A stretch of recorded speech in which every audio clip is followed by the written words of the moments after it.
360 मैं हूं पद्मजा जोशी। पीओके में सर्जिकल स्ट्राइक के बाद अब देश के अंदर सियासी संग्राम जारी है। राहुल गांधी ने प्रधानमंत्री मोदी को घेरने की कल कोशिश की तो जवाब दिया आज अमित शाह ने। शाह ने कहा कि राहुल के मूल में ही खोट है। इसके बाद कांग्रेस ने भी तुरंत पलटवार किया।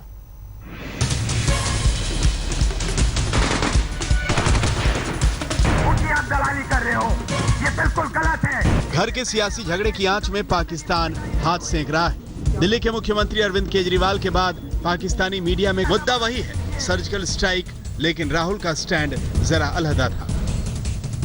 जो हमारे जवान हैं, जिन्होंने अपना खून दिया है, जम्मू कश्मीर में जिन्होंने अपना खून दिया है, जिन्होंने हिंदुस्तान के लिए सर्जिकल स्ट्राइक किया है, उनके खून के पीछे आप छुपे हुए हो, उनकी आप दलाली कर रहे हो, ये बिल्कुल गलत है। भारतीय जनता पार्टी का हर कार्यकर्ता सेना की सर्जिकल स्ट्राइक के लिए गर्व महसूस करता है। देश की जनता गर्व महसूस करती है और देश की जनता और भारतीय जनता पार्टी के कार्यकर्ता जो गर्व महसूस करते हैं, उसमें अगर आपको आपत्ति है तो मुझे तो लगता है कहीं मूल में ही खोट है। राहुल का बयान जब जगहसाई का जरिया बन गया तो कांग्रेस के दिग्गजों ने डैमेज कंट्रोल का मोर्चा संभाला। वरिष्ठ नेता कपिल सिब्बल ने राहुल के बयान पर सफाई पेश की, राहुल के बयान का अर्थ समझाया और फिर लौटकर गाड़ी सियासी कलह की पटरी पर आ गई। शाह ने राहुल को जवाब दिया तो सिब्बल ने शाह को। और जिन्होंने जेल की हवा खाई हो वो आज हमें बताएंगे कि किसके मूल में खोट है। जो एक्सटर्न हुए हों, तड़ीबाज हों, वो हमें बताएंगे कि किसके मूल में खोट है। जिनके खिलाफ मर्डर के मुकदमे हों, वो आज हमें बताएंगे कि राहुल गांधी के मूल में खोट है। मुझे ऐसा लगता है कि कांग्रेस में राहुल भक्ति देशभक्ति पर भारी पड़ रही है, वरना 50 साल से अधिक देश में शासन करने वाली पार्टी की तरफ से अधिकृत प्रेस कॉन्फ्रेंस इस तरह का नहीं हुआ होता। राहुल का बचाव देश के बचाव से अधिक जरूरी है। सर्जिकल स्ट्राइक पर विपक्ष सरकार को चोट पहुंचाने की कोशिश में, लेकिन जिस सर्जिकल स्ट्राइक की असल चोट पाकिस्तान को लगनी चाहिए थी, वही पाकिस्तान हमारे घरेलू कलह पर तालियां बजा रहा है। अब कांग्रेस चाहे लाख सफाई दे, लेकिन बीजेपी के अध्यक्ष अमित शाह ने साफ संकेत दिए हैं कि वो इस मुद्दे पर लंबी लड़ाई लड़ने के लिए तैयार हैं। कैमरामैन राजीव श्रीवास्तव के साथ हिमांशु मिश्रा, दिल्ली, आज तक। और आखिरकार बीजेपी नेता रविशंकर प्रसाद को भी अब जवाब मिला है। ये जवाब दिया कांग्रेस के नेता रणदीप सिंह सुरजेवाला ने। क्या कहा उन्होंने, आइए आपको सुनाते हैं। शहीदों के बलिदान की बलिवेदी पर राजनीतिक रोटियां सेकना ही भारतीय जनता पार्टी का एकमात्र लक्ष्य और रास्ता है। शहीदों के परिवार के न आंसू अभी पहुंचे, न शहीदों के परिवारों को सांत्वना देने गए, न उनके गौरव को याद किया। वोट बटोरने की राजनीति और राजनीतिक प्रपंच करके ज्यादा से ज्यादा सेना के शौर्य को भुनाने का तरीका भारतीय जनता पार्टी ने करके पूरे देश को के सामने अपने आप को शर्मसार किया है। राहुल गांधी को तो अमित शाह ने जवाब दिया ही, साथ ही सर्जिकल स्ट्राइक का सबूत मांगने वाले दिल्ली के मुख्यमंत्री अरविंद केजरीवाल को भी देशभक्ति का पाठ पढ़ा दिया। उन्होंने आरोप लगाया कि केजरीवाल ने ही सर्जिकल स्ट्राइक पर बयानबाजी की शुरुआत की थी। पाकिस्तान अंतर्राष्ट्रीय स्तर पे भारत की साख खराब करने में लगा हुआ है। मेरी प्रधानमंत्री जी से अपील है कि जैसे प्रधानमंत्री जी ने और सेना ने और सबने मिलके जमीन के ऊपर पाकिस्तान को मजा चखाया है, ऐसे ही ये जो पाकिस्तान को झूठा प्रोपेगेंडा कर रहा है, इसको भी बेनकाब करें। ये जो पाकिस्तान अंतर्राष्ट्रीय स्तर के ऊपर भारत को झूठा बदनाम करने की कोशिश कर रहा है, इसको भी बेनकाब करें। देश की सेना ने जो वीरतापूर्ण काम किया है, उसको आप शंका के दायरे में ला रहे हैं। जो अपने जान को हथेली में लेकर अपने देश की रक्षा के लिए, आतंकवाद के खिलाफ लड़ने के लिए मैदान में उतरे उनको शंका के दायरे में ला रहे हैं। मैं मानता हूं कि ये बहुत निंदनीय प्रयास है और सभी पॉलिटिकल पार्टियों ने इससे दूर रहना चाहिए। इसकी शुरुआत आप पार्टी के नेता श्री अरविंद केजरीवाल ने की। उन्होंने सबसे पहले सवाल उठाया कि इसके सबूत देना चाहिए। पाकिस्तान अंतर्राष्ट्रीय पत्रकारों को लेके बॉर्डर पे जा रहे हैं और ये दिखाने की कोशिश कर रहे हैं कि देखो सर्जिकल स्ट्राइक्स तो हुए ही नहीं थे।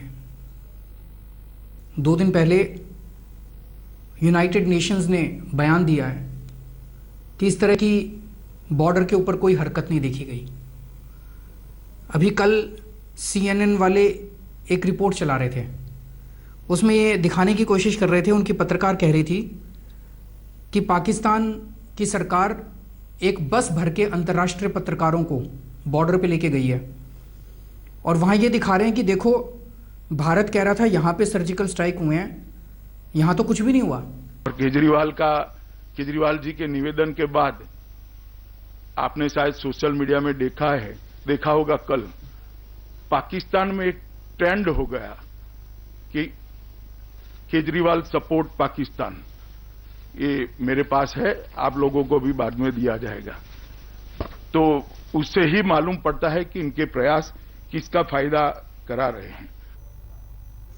ये राजनीतिक जंग तो चलती रहेगी, पर अब बात करते हैं भारत पाकिस्तान के बॉर्डर की, जिसे पूरी तरह से अभेद बनाने की तैयारी की जा रही है। राजनाथ सिंह ने सीमाई राज्यों के मुख्यमंत्रियों और आला अधिकारियों से आज बात की।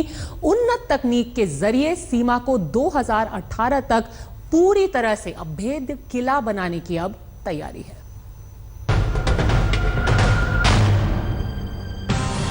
अब भारतीय सीमा पर घुसपैठ करने की गुस्ताखी करना पाकिस्तान के खरीदे हुए आतंकियों को महंगा पड़ सकता है।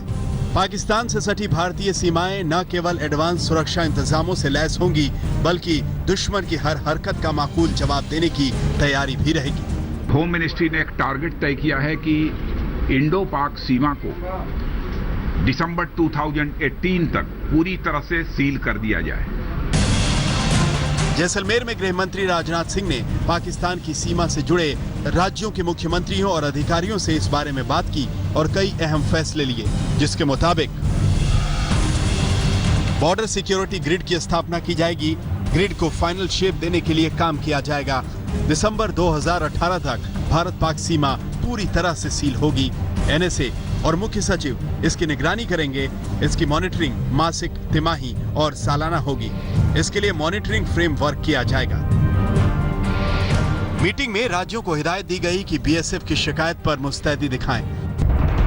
राज्यों को आदेश दिया गया है कि BSF की शिकायत तुरंत दर्ज होनी चाहिए, जिसकी चार्जशीट दायर हो। बॉर्डर सिक्योरिटी की सारी जिम्मेदारी किरण रिजिजू को सौंपी गई है। मैंने सभी राज्य सरकारों से यह भी आग्रह किया है कि हमारी बॉर्डर सिक्योरिटी फोर्स जब कभी भी कोई शिकायत दर्ज कराती है तो शिकायत दर्ज होनी चाहिए। शिकायत दर्ज होने पर उसकी प्रॉपर इन्वेस्टिगेशन होनी चाहिए।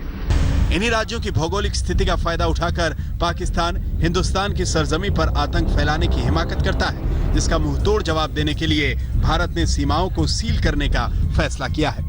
पहली बार भारत पाकिस्तान सीमा के पश्चिमी पुष्ट पर जाकर देश के गृह मंत्री ने जवानों की हौसला अफजाई की। इस मीटिंग में फैसला किया गया कि भारत पाकिस्तान सीमा पर ऐसा रक्षा कवच तैयार किया जाएगा कि परिंदा भी पर नहीं मार सके। साथ ही देश के अंदर के दुश्मनों से निपटने के लिए बॉर्डर सिक्योरिटी ग्रिड भी बनाया जाएगा। कैमरामैन निखिल शर्मा और भाटिया के साथ शरद कुमार, जैसलमेर, आज तक। खबर आ रही है अब उत्तर प्रदेश से, जहां बीजेपी से निकाले गए नेता दयाशंकर सिंह की पत्नी स्वाति सिंह को प्रदेश के बीजेपी महिला विंग का अध्यक्ष बना दिया गया है। दयाशंकर सिंह को मायावती के लिए अपशब्द इस्तेमाल करने पर पार्टी से 6 साल के लिए निकाल दिया गया था। उनकी पत्नी स्वाति सिंह ने अपने परिवार और बेटी की निजता पर हमले के खिलाफ जमकर बीएसपी के विरोध में, आपको याद होगा, मोर्चा खोला था और अब उनको नेता बना दिया गया है बीजेपी के महिला मोर्चे का। में आपका वापस स्वागत है। अब एक दिल दहलाने वाली खबर मेरठ से, जहां एक ही परिवार के 5 लोगों ने सामूहिक तौर पर आत्महत्या कर दी। आत्महत्या कांड में 3 पीढ़ियां मौत की नींद सो गई। आत्महत्या करने वालों में दादा दादी, एक पोता और पोते के मां बाप शामिल हैं। पुलिस के मुताबिक कर्ज के चलते सब ने आपसी सहमति से जान दे दी।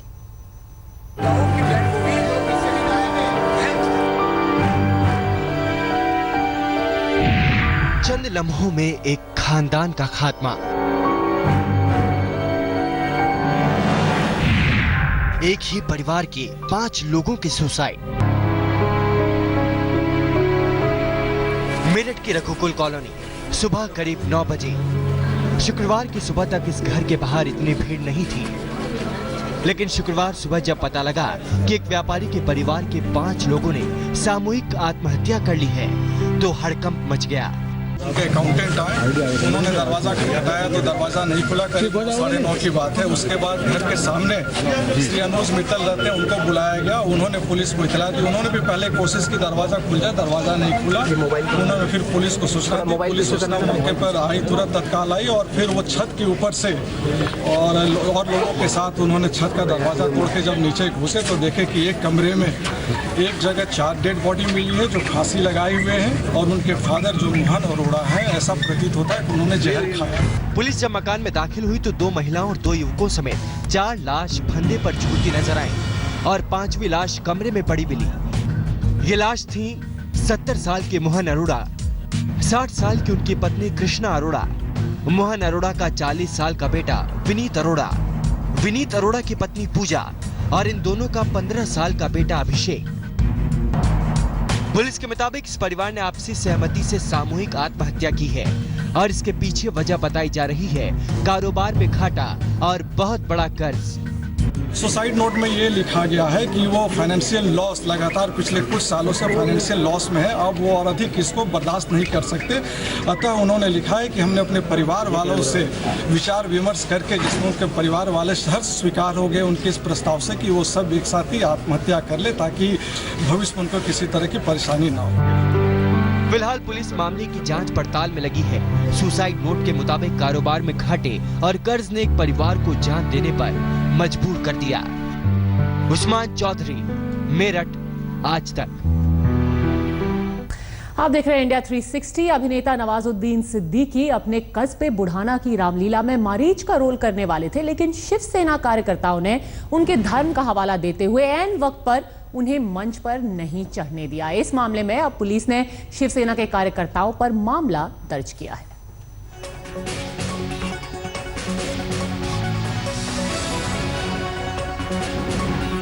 अपने ट्विटर पर भी लिखा है नवाजुद्दीन ने कि इस बार उनका बचपन का ख्वाब पूरा नहीं हो पाया, शायद अगले साल। आज के लिए इंडिया 360 में बस इतना ही। वक्त एक ब्रेक का, ब्रेक के बाद भी खबरें जारी रहेंगी।